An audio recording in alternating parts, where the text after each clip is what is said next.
Hi, I'm Kevin Shemp, and this is your Market Minute.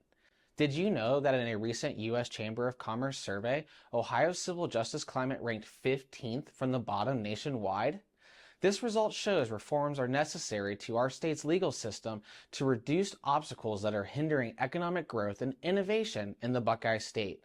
One factor contributing to our low ranking is the practice of overnaming businesses in asbestos litigation. Asbestos litigation is unique because plaintiff lawyers name dozens and even hundreds of businesses in a single lawsuit rather than focusing on identifying the responsible parties and naming only them. This shotgun approach is a major burden on Ohio businesses, especially small and medium-sized ones, because oftentimes these businesses have little to no connection to the alleged exposure. Yet, despite this lack of causal relationship, once a company is a part of the lawsuit, they must devote time and resources to defend themselves and obtain their dismissal. Imagine the impact this drain has on their ability to invest, hire new employees, and contribute to our economy.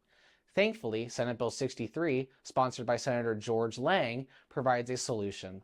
The legislation tackles overnaming by requiring plaintiff lawyers in asbestos lawsuits to do their research before suing a business.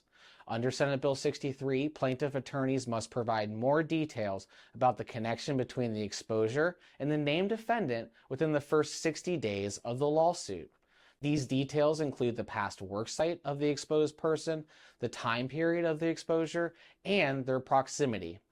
This ensures only companies with a genuine link to the alleged harm are named as defendants. Senate Bill 63 also protects Ohioans with legitimate claims since the bill does not diminish the monetary awards asbestos plaintiffs may recover from the entities that are ultimately responsible for their exposure. The Ohio Chamber is a leading proponent for the enactment of Senate Bill 63, and it is a top 10 legislative priority.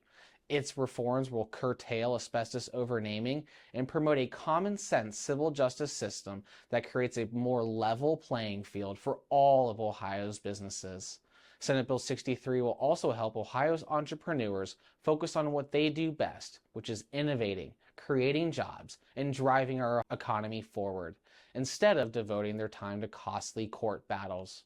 The Ohio Senate recently approved the legislation, and the bill awaits its first hearing in the Ohio House Insurance Committee when the legislature returns later this fall. Stay tuned for future updates on Senate Bill 63. I am Kevin Shemp, and this is your Market Minute.